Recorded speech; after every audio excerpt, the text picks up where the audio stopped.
Welcome to the Dingus Den.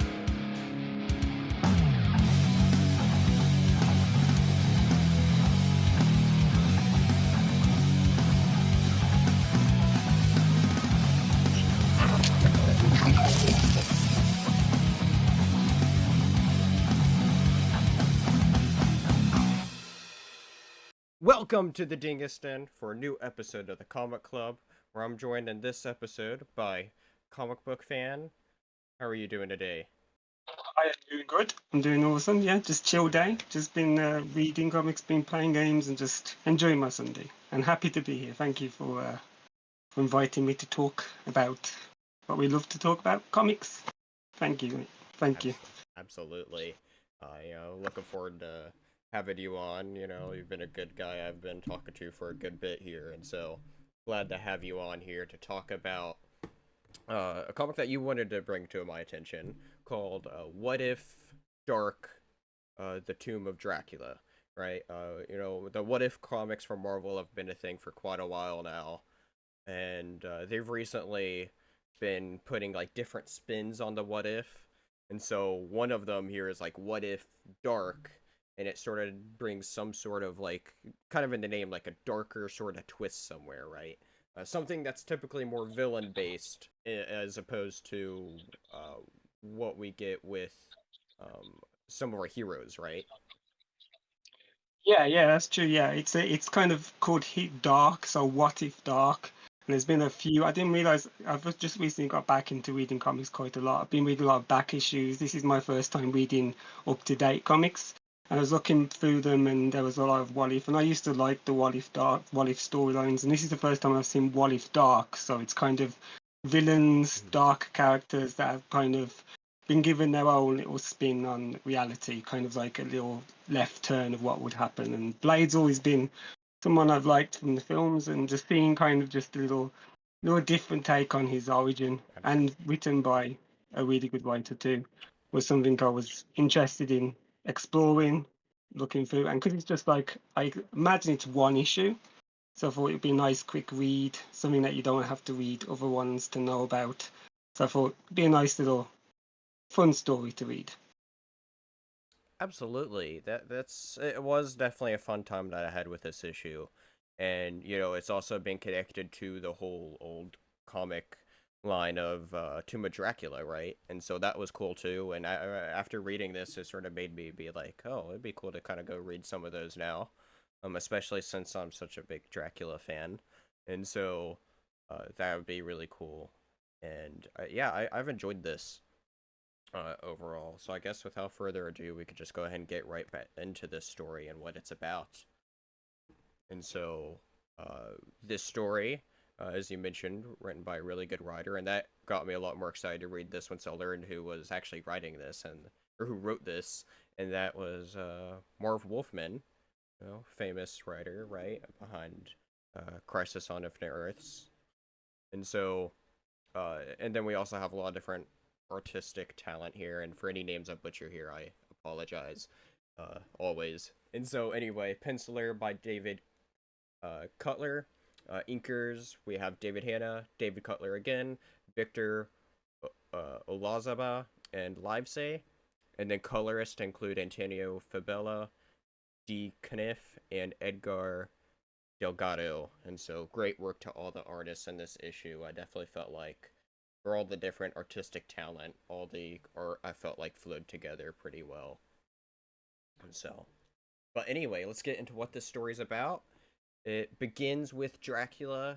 He's flying as a bat in the skies of London, where he has this opening to attack Quincy Harker. And so anyway, Dracula makes Quincy fall, but instead of finishing the job, here's where we get our what if. Essentially, Dracula gets distracted by the fresh blood of this lady. So, Dracula then catches up to her, and is then about to bite her, where there's this old man who then comes out and gives her this chance to run away, right? So, literally attacking Dracula, right? And so, anyway, Dracula then bites the old guy and turns him into a vampire, where this old guy then goes back into his home, and then he gets this call And in this call, it's revealed that he's under the name of Dr. Frost, saying that, oh, he needs help to where Vanessa Tara Brooks is about to have a baby. So he arrives, but instead of helping, he gives into his vampiric instincts and bites Vanessa, killing her and several others in the room, but leaves her baby alive. So we're then going to cut to 27 years later, where in Transylvania we now see Dracula reflecting upon what has happened. Because he let Quincy Harker live, he now has this own team of vampire hunters, and he also knows that, well, this baby is still out there, but now only, 27 years later. This half vampire, I guess young adult at this point that's left out there. So, we then go to London, where we see Dracula confront Blade. Blade then defends himself, reveals that he has backup. So this includes Rachel Van Helsing, Frank Drake, and Quincy Harker, where Dracula then retreats and summons his backup, which we have all it's like these little like vampire demons sort of like spawn things, right? And so anyway, they cause all this chaos. They kill a lot of these different citizens, but most importantly, beyond causing this chaos, they lure Blade into Dracula's trap, where Dracula is then able to bite Blade and turn him into a full-on vampire. So now we're going to cut to see Blade, where he's home with his own lady, who he then gives into his vampiric instincts there and bites her. Dracula then comes in, commends him for his work, but here we see Blade retaliate, where Dracula then turns into a bat, takes to the skies, and then Blade does the exact same, turns into a bat, and chases after Dracula to the skies here. And so both of them are bats now. The Bat Blade, as I call him here, catches up to Dracula, where they legit have this bat battle. They're both bats, they battle each other. And Dracula, however, wins. However, Blade is just falling and is then able to catch his fall, and he's then able to escape. Or we then cut to see Blade with the other vampire hunters, where they plan to attack Dracula. So, we go back to Transylvania, where we see Dracula arrive. He's annoyed. He, like, murders one of his ladies, like, one of his, like, mistresses or whatever there. He then gathers his reinforcements, and he's like, okay, we have plenty more in this room that we could use to win this battle. But he opens the door, and it turns out Blade was there waiting for him. He's just standing there, as there's just bodies everywhere of what was Dracula's reinforcements. So, turns out, so now we just get the final showdown between Dracula and Blade. Ultimately, though, Blade was just too much for Dracula, as he uses, like, these wooden stake daggers against him. And so, as Blade does, he murders Dracula. Blade then uses, like, this little, like, walkie-talkie, as he then says that he's ready to end this and not gonna let his vampire side take over. And so, Dracula's castle then explodes, and then cut to the other hunters, where they watch the explosion and mourn the sacrifice of Blade, and then leave. And it ends with the note saying, "What if that were the end?" What'd you think of this? Well, thank you. That was a good summary, by the way. That was a really good summary. So kind of, as I said, I already like twice, once an hour ago, and it's just good. You've given me another recap there. What I like about this story is it's very fast-paced. Mm-hmm. It's very well written. It's also got a lot of action in it, a lot of good scenes that you just imagine to be in the film. There's just these like big set pieces. The one moment I really liked was when Dracula set his other vampires loose on a market, right. And they're all just kind of just going mad, and all these like really cool mutated vampires, probably mostly bats more than human with the wings, and of course you got baby ones, big ones, and they're just causing a big big ruckus, killing everyone, and it's just proper darkness and chaos, which I really like, and it just shows how powerful Dracula is and the stakes, pardon the pun, the stakes that there are with with Dracula against Blade. That he's just because Blade's a badass and we know he can stand against Dracula, we got to know that Dracula is just as powerful as Blade, can stand up to him, and it's just one of the moment of many great moments throughout the book, and just a nice little twist, just simple twist of him biting Blade, just sends it on a completely different different road to what we're used to. I think really good. Yeah, absolutely. There was, for this is like your standard like 32-page book, I believe, and at the end of the day, these what if stories are just meant to be fun, right? There's only so much you can do with a story, and I think it's something Marvel does overall well with these stories, from what I've read of or seen on the screen too, is that they just have fun with it, right? That's the point of these stories, is that you just have fun of like, well, what if this one aspect changed, right? So this what if aspect we see is, even though it wasn't that direct what if moment, it's because of that moment what led to the main what if point of the story, is that, well, what if Blade became a full-on vampire? And so even though that happened, it's still really good characterization to where we still see Blade be Blade, right? At the end of the day, even though Blade became a full-on vampire, he's still the hero at the end of the day, and so much so that he goes, well, I don't want me to become this full-on vampire monster, right? So he ends himself, right? And so it did a good way of, I think, both showcasing Dracula and Blade, both of their respective characters, right? Yeah, I think it was great seeing Dracula actually have his moments of being Dracula in it, right? It begins where you see Dracula about to do what he does best, but then he, arguably most of the times, is that, he gets too cocky, too overconfident, and leaves his prey there, right? So in something like that, it is somewhat believable what if scenario there, right? Of him being like, well, what if, I'll just come back to him and get somebody else here. And so that was very interesting.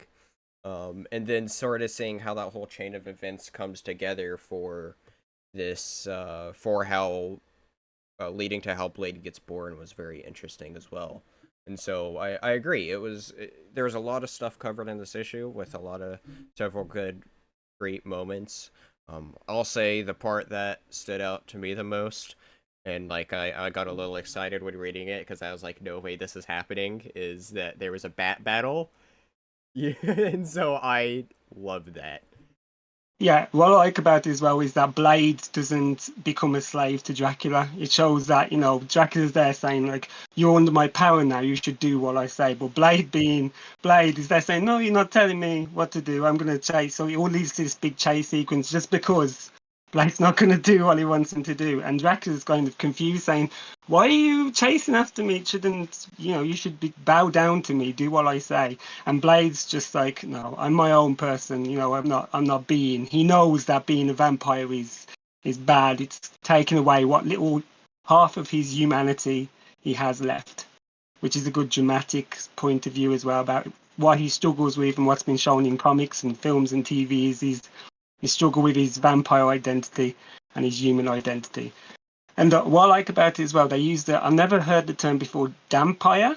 I use the term for, which means like part backstory of human, half vampire. Either mom was a vampire or dad was a vampire, and human, vice versa, which I like as well. And also was the doctor, was that Deacon, the doctor that got turned and then bit Blade's mom? Was that supposed to be Deacon Frost? Who was, because he said Dr. Frost, and I'm thinking, is that supposed to be Deacon Frost? Possibly. I'll say that's not a character I'm familiar with. Yeah, he was thinking it could possibly be him, but I don't know, maybe it might be an Easter egg, but it could be. But it was just a good little action piece where, as you said, flying after him, he's not giving his identity up, and it all leads to a kind of fantastic ending where he's going his own way, where he's not going to be turned completely, and he does the big explosive finale, which I kind of liked. I think this is Deacon Frost. I just looked up a couple images from him. That good catch. I'll say that's not a character I'm familiar with, but I'm also not really big into the whole sort of. Well, I've never read any of Tuba Dracula before. I'd like to though. Yeah. But I'm just also not that familiar with Blade stuff. Just because I just haven't taken the time to really delve into his character that much. I mean, obviously I know who he is, but I just haven't read much of his stuff, and so good catch there. Because I was just looking at pictures of him from the old Tomb of Dracula stuff, and it's definitely the same guy. Good catch. Good catch. Yeah, I also liked I also like the team of vampire hunters we got here as well. You know, references to, like, of course, I don't know how many of these characters actually may have ever appeared in the actual Tomb of Dracula, but at the very least, Rachel Van Helsing and Quincy Harker stands out because those are both, you know, in the lineage of other characters we know of from the classic Dracula story, right? And so that was cool seeing those characters involved. I'm not ultimately familiar with what Frank Drake may be connected to, but everybody else was cool. I enjoyed all that. Yeah, I mean, I just had a fun time with this read. There's, you know, like I said, as any of the what if stories should be taken, it's just a fun story at face value, right? Just one of those stories where, something I guess you don't get with a lot of comics, right? To where you can just pick it up, have a fun, complete story told, and there's like 32 pages, and so it was a fun time. Yeah, so I liked that as well. Like, you could just pick it up and just kind of be done with it. You don't have to go back to years of other Marvel comics. It's the fun is just it's a complete story in just that short amount of time, and it's just like you read it and go, yeah, I had like a fun action horror little ride as well. And speaking of the Harker character, I liked on his wheelchair the little, you know, the stakes that come out. They're like on the side of his wheelchair. They're all like little rockets, and they come out, and I like that on just the little details on their arsenal. You know, you got like the Van Helsing and that character. I'm not familiar with the guy neither. I know who Van Helsing is, but the guy I wasn't too familiar with. So I was with you there. Like, I was also like, who's this guy? He was cool looking, and he was, you know, he was very fit, the hunter type, but I wasn't aware of him. But just Harker on the chair with those little things that he uses, and it just shows that he's been doing a lot of tech stuff to help with Blade and their hunting. So yeah, I thought it was a really good read, and there's lots of other what if darks which I didn't know about, so Yeah, I can read more of them. Yeah. I'll be honest. I one time got really close to picking up a what if dark Loki story because that looked interesting. Also, something else Marvel newly announced. I wish I pulled it up here. Let me see here. It's called What If Venom. And so that's a series of 5 different what if stories about Venom and of essentially like what if these different characters got the symbiote instead of Eddie Brock. So it's different big characters. Oh, here we go. It's the ones hinted at by the cover tease of it is what if the symbiote goes to Loki, Moon Knight, this is either Hulk or She-Hulk. I think that's She-Hulk. Wolverine and Doctor Strange. So we'll see. Oh yeah, that's She-Hulk there. And so Yeah, the some of them look really interesting. The Moon Knight, like Moon Knight one, would be very interesting to see how that goes, especially with where his powers come from, and like literally like a Egyptian, a god, I think. Yeah. Seeing how that goes with an alien symbiote put together, and the damage that could be done, and just the twist on his direction would be good. For sure. And Wolverine as well. I mean, that'd be cool to see as well. I mean, all that anger that Wolverine has, Right. and the symbiote feeding on that, the potential of like epic Right. scenes and just exploration of his Absolutely. character again through that would be good. A Yeah. good fit. Absolutely, absolutely. I'm also just a stickler for anything with the symbiote. It's like one of my favorite things in the Marvel Yeah. universe. So, seeing these what if You're gonna stories have with that. Venom, they caught these caught my eye, and I'm like, oh, okay, well, I might have to get these. We'll see. And you know, Yeah. maybe I'll get you back to record. You know, have another episode of one of these what if stories because I think this has been good. I don't really have too much other thoughts on this what if story. Like I said, what if stories are just fun, and this is definitely, I think it did its job. You know, even though I haven't really read too much Dracula, you know, you see a lot of Dracula in it. You had Dracula feel like Dracula. You had Blade feel like Blade. And so yeah, I think this story did its job, and I thoroughly enjoyed it. What do you have any other final thoughts on this issue? No. As I said, I mean, there's not really much that you can go more into. Just at the Absolutely. moment, it's very as it is. There's nothing really to talk back Absolutely. issues or anything like that. It's just a simple one-off little story that you know that you can take, and it ended up being a well done story. Just fun to takes away the time, passes the time very well. Absolutely, I agree. Well, this has been an episode of the Comic Club, joined by Comicbookfan. Where can the people find you at? They can find me on Twitch. My name, Comicbookfan, is on Twitch. It's the same name, and I play different types of games. Some horror games, some comic book games, different types of games, and also do write-ups on a site called Letterboxd, which is a film review site. And I just share my comments and my thoughts on films. Not deep, big reviews, just a little fun, little Sure. way to express what I think about films. Yeah. Absolutely. You have fun watching your Twitch. That's how I met you. And so go check out his Twitch and go check out his film reviews. Big film guy here. And so, anyway, good having you here. And I'll see you all next time here on the Dingus Den. Thank you for watching this video. Before you go, be sure to smash that like button, subscribe if you haven't already, and share this video. See you next time here on the Dingus Den.